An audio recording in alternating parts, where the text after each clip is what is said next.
स्वागत है आप सब लोगों का हमारे इस YouTube चैनल पर जिसका नाम है ट्यूशन टीचर। गाइस, तो हम लोग यूनिट से आज स्टार्ट कर रहे हैं। तो physics describe the laws of nature. अब जो फिजिक्स होती है वो नेचर के लॉज को डिस्क्राइब करती है। This description is quantitative and involve measurement and comparison of physical quantities. अब देखो, फिजिक्स जो है वो किसको डिस्क्राइब कर रही है, वो नेचर को डिस्क्राइब कर रही है। तो जब हम इस नेचर को डिस्क्राइब करेंगे तो हमें कुछ ना कुछ मेजरमेंट्स का भी तो यूज़ करना पड़ेगा ना, और फिजिकल क्वांटिटीज़ का भी यूज़ करना पड़ेगा। फिजिकल क्वांटिटीज़ बोले तो length, okay, mass, time, okay, ये सारी। Now to measure a physical quantity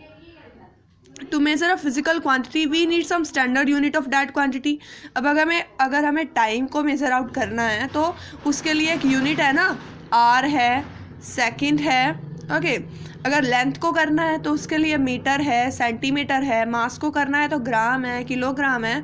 तो वही चीज़ यहाँ पे बताई गई है कि किसी भी फिजिकल क्वांटिटी को डिस्क्राइब करने के लिए उसकी यूनिट का होना बहुत ज़्यादा ज़रूरी होता है। An elephant is heavier than a goat but exactly how many time. अब सबको पता है यार कि जो एलिफेंट होता है वो हैवी होता है एज़ कम्पेयर टू गोट, पर कितने time? This question can be easily sir you have chosen a standard mass calling it a mass, unit mass, okay. अब देखो, अगर मतलब इस क्वेश्चन का आंसर हम लोग तब इजीली दे पाएंगे जब मास की किसी यूनिट का हमें पता होगा, ओके। जैसे 200 kg, तो kg क्या है? यूनिट है ना मास की। तो if the elephant is 200 time the unit mass and the goat is 20 time, अगर जो एलिफेंट है वो 200 टाइम है उस पर्टिकुलर यूनिट, मतलब जो भी हमने यूनिट यूज़ की है, और जो गोट है वो 20 टाइम है, तो we know that the elephant is 10 time heavier than the goat, okay. तो हम सब लोगों को पता है कि जो अब अगर हाथी 200 टाइम है, गोट 20 टाइम है उस पर्टिकुलर यूनिट के, मतलब कोई भी यूनिट हो सकती है, केजी या ग्राम, तो हम लोग इजीली बता सकते हैं कि जो एलिफेंट है वो 10 टाइम हैवी है than the goat. If I have the knowledge of the unit length and someone says Gandhi Maidan is 5 time the unit length from here, I will have the idea whether I should walk down to Gandhi Maidan और I should ride a rickshaw और I should go bye अ बस, ठीक है।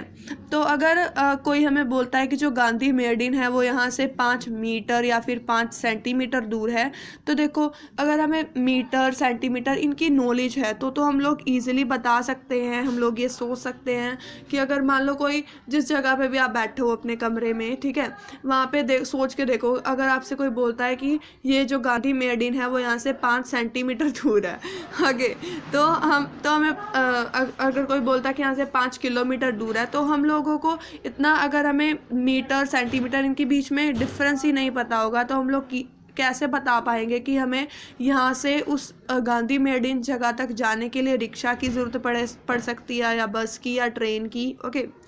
तो या फिर हम चल के ही जा सकते हैं। नाउ, ठीक है, thus the physical quantities are quantitatively expressed in term of unit of that quantity, ठीक है। तो कोई भी फिजिकल क्वांटिटी जो होती है उसको हम लोग किस चीज़ में एक्सप्रेस करते हैं? यूनिट के, मतलब कोई भी फिजिकल क्वांटिटी होती है उसको एक्सप्रेस करने के लिए हम उसकी यूनिट का यूज़ करते हैं। फॉर एग्जांपल कोई बॉक्स है, उसका वेट 10 kg है, तो यहाँ पर क्या हमने मास, एक फिजिकल क्वांटिटी है, उसको एक्सप्रेस करने के लिए हमने kg का यूज़ किया है जो यूनिट है मास की।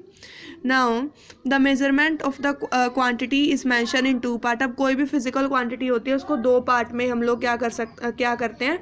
डिस्क्राइब करते हैं। फॉर एग्जांपल यहाँ पे देखो, यहाँ पे इन्होंने बहुत अच्छा एग्जांपल दे रखा है। Suppose I have to study for 2 hour. मान लो कि हमें 2 घंटे के लिए पढ़ाई करनी है, तो यहाँ पर ये जो न्यूमेरिक पार्ट है 2, ओके, ये जो 2 है ये हमें क्या चीज़ बताता है?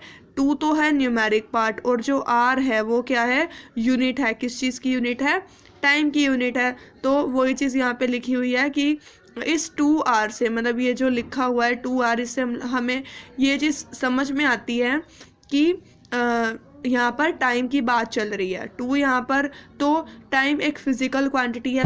फिजिकल क्वांटिटी को हम लोगों ने 2 पार्ट में डिवाइड कर दिया। जो 2 है वो है न्यूमेरिक पार्ट, और जो R है वो है यूनिट है टाइम की। Thank you.